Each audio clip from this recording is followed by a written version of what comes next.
Olá pessoal, vamos falar sobre terapia comportamental com idosos. Sou Gilberto Godoy, psicólogo, professor de psicologia, agradeço você estar aqui no canal. Se gostar, considere aí curtir, compartilhar e deixar um comentário. De acordo com a Organização Mundial de Saúde, o número de pessoas com 60 anos ou mais deverá aumentar de 1 bilhão em 2020 para quase 1,5 bilhão em 2030 e mais de 2 bilhões em 2050.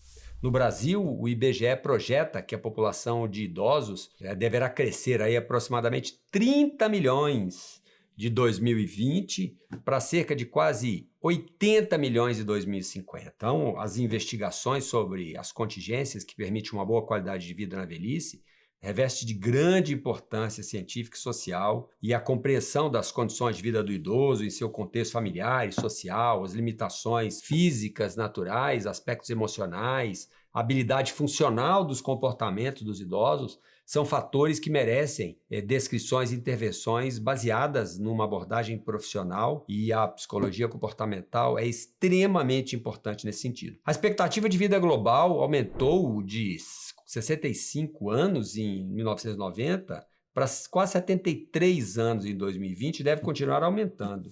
No Brasil já passou aí de 63 anos para quase 77 anos em 2020 e 80 anos será dentro de muito pouco tempo. Esses dados ressaltam a importância de políticas públicas, serviços de apoio, apoio social adequado a essa crescente população e de profissionais preparados para lidar com essa população nos consultórios médicos, psicológicos, fisioterapêuticos, odontológicos e etc.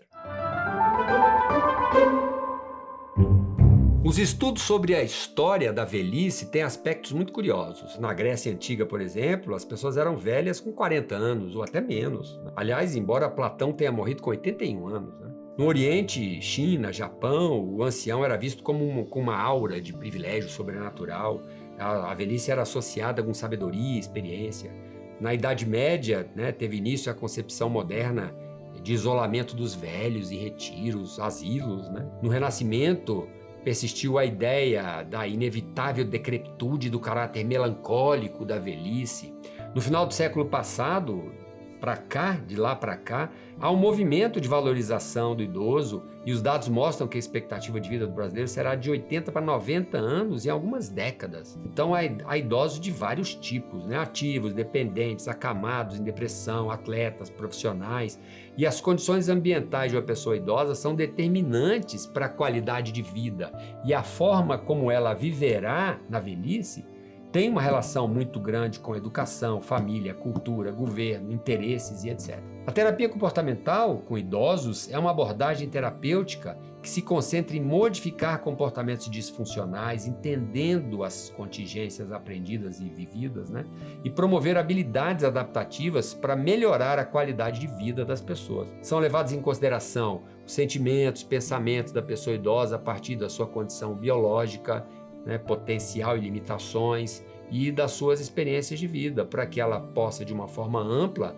a gente possa analisar isso com base na análise funcional do comportamento e no levantamento criterioso dos acontecimentos que estejam funcionalmente relacionados com o que a pessoa vive e viveu.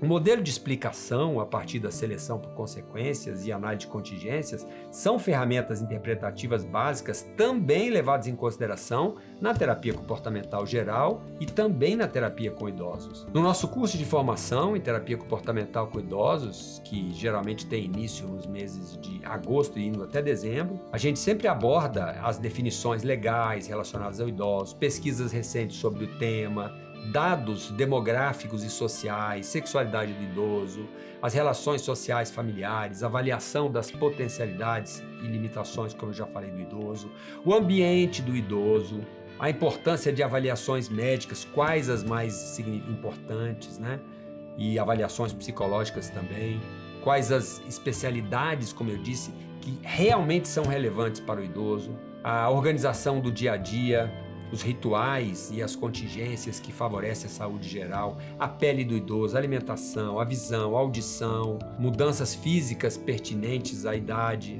a comunicação com o idoso, as questões relevantes, pois, enfim, De uma pode decorrer outra, né? Por exemplo, um idoso com dificuldade de enxergar pode ser um idoso com dificuldade de se comunicar, né? O idoso que tenha limitações cognitivas, ele é alguém que precisa um pouco mais de compreensão e precisa se aprender a lidar com ele, né? E a gente vai falar também no curso sobre alguns textos e poesias sobre esse tema que é tão interessante, tão especial, e até de uma avaliação neuropsicológica do idoso. A gente vai ter uma aula especial sobre isso. Quem tiver interesse em saber mais sobre o nosso curso, veja aí na descrição do vídeo.